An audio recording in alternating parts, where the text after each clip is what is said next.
उत्तर प्रदेश के बाद अगर देश में कोई बड़ा सूबा है लोकसभा क्षेत्र के लिहाज से तो है महाराष्ट्र। आज हम लोग गणना करेंगे, जानकारी लेंगे, ओपिनियन पोल बताएंगे कि क्या महाराष्ट्र में भारतीय जनता पार्टी 15 सीटों से आकर सिमट जाएगी। क्या महाराष्ट्र की सरजमी पर क्या है राजनीतिक माहौल, आज जानेंगे उसी के बारे में। 48 सीटों के बारे में बताएंगे, कहां पर कौन सी पार्टी चुनाव लड़ रही है और कौन सी पार्टी मजबूत है।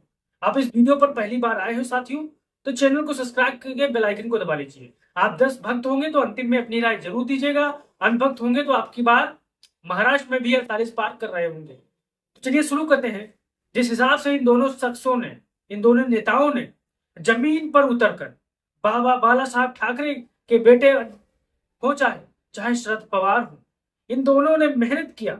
इन दोनों ने कांग्रेस के नेताओं के साथ, समाजवादी पार्टी के नेताओं के साथ लगातार मेहनत कर रहे हैं, लगातार कैंप कर रहे हैं और भारतीय जनता पार्टी की नींद महाराष्ट्र की सरजमी में हराम कर दिए, साथ जीना हराम कर दिया।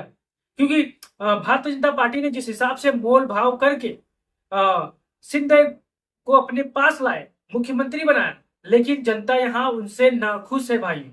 महाराष्ट्र से आप रह रहे होंगे, राजनीति में थोड़ा बहुत जानते होंगे, तो आपको उदय ठाकरे और शरद पवार के बारे में जरूर पता होगी कि क्या है उनकी राजनीतिक विरासत, क्या है उनकी राजनीतिक हैसियत। साथियों, शेर कितना भी बूढ़ा हो जाए लेकिन घास नहीं खाता है। भारतीय जनता पार्टी वालों को शायद इस समझ में नहीं आती। जिस हिसाब से इंडिया गठबंधन के तले, चाहे वो उदय ठाकरे जी हो, चाहे शरद पवार जी हो, चाहे राहुल गांधी जी हो, इन्होंने मिलकर महाराष्ट्र में जो कॉम्बिनेशन तैयार की है, जो कॉकटेल बनाया है, उससे भारतीय जनता पार्टी जमीन पर 15 सीटों पर सिमट रही है। साथ आइए जानते हैं कि कौन सी सीटें कहां पर चुनाव लड़ रहे हैं और कहां पर भारतीय जनता पार्टी चुनाव लड़ रही है, कहां पर आगे है, कहां पर पीछे है साथी। तो चलिए शुरू करते हैं। कांग्रेस और शिवसेना उदय ठाकरे और एनसीपी का इंडिया गठबंधन के तहत गठबंधन है साथी। चलिए शुरू करते हैं रावेर से। रावर में इंडिया गठबंधन बड़ी मजबूती के साथ चुनाव लड़ रहा है। भंडारा गोदिया में भी इंडिया गठबंधन लड़ा है चुनाव। जालना से भी इंडिया गठबंधन मजबूत है, थाने से भी मजबूत है, रायगढ़ से मजबूत है और बीड़ से भी मजबूत है। जलगांव से भाजपा मजबूत है, नागपुर से भाजपा मजबूत है, परमाड़ी से भाजपा मजबूत है, कल्याण से भाजपा मजबूत है, मुंबई दक्षिणी से इंडिया मजबूत है, सिडनी से इंडिया मजबूत है, नंदुवार से भाजपा मजबूत है, वर्धा से इंडिया मजबूत है, हिंगोला से भारतीय जनता पार्टी की लड़ाई और इंडिया गठबंधन की लड़ाई काफी टक्कर की है साथ। फिर मुंबई दक्षिण से इंडिया मजबूत है, पालघर से इंडिया मजबूत है, मुंबई मध्य से भाजपा मजबूत है, सिवूर से बीजेपी मजबूत है, माड़ा से इंडिया गठबंधन मजबूत है, बुलाड़ा से इंडिया गठबंधन मजबूत है, गढ़चिरौली से, चिमूर से बीजेपी मजबूत है, औरंगाबाद से बीजेपी मजबूत है, मुंबई उत्तर से इंडिया गठबंधन मजबूत है, मलवान से इंडिया मजबूत है, उस्मानाबाद से इंडिया मजबूत है, संगाली से बीजेपी मजबूत है, सतारा से बीजेपी मजबूत है, कोल्हापुर से इंडिया मजबूत है, रत्नागिरी से इंडिया मजबूत है साथियों, अकोला से बीजेपी मजबूत है, इंडिया चंद्रपुरा से इंडिया मजबूत है, डिंडौरी से बीजेपी, मुंबई दक्षिणी से इंडिया, पुणे से इंडिया, लतूर से इंडिया, अमरावती से बीजेपी, यतमान वासिम से इंडिया, नासिक से इंडिया, मुंबई उत्तरी पूर्व से इंडिया, प्राप्ति से बीजेपी और सोलापुर से इंडिया और हथकड़ गोल से बीजेपी मजबूत है साथियों। ये 48 सीटों का लेखा जोखा है। यहाँ पर कौन आगे है कौन पीछे है आपको पता लग जाएगी 4 जून को, क्योंकि एक आंकड़ा है, एक ओपिनियन पोल है, एक फाइनली रिपोर्ट पोल है साथियों, जहां पर इंडिया गठबंधन के नेताओं ने सीट वाइज जमीन पर उदय ठाकरे साहब हो, शरद पवार हो, अबू हाशिम आजमी हो, राहुल गांधी हो, इन लोगों ने मिलकर जो जमीन डोर टू डोर कैंपेन का प्लान बनाया है, अपने नीचे माइक्रो लेवल पर जो काम किया है, उसे भारतीय जनता पार्टी सरकार छीना झपटी करके बनाई हुई है।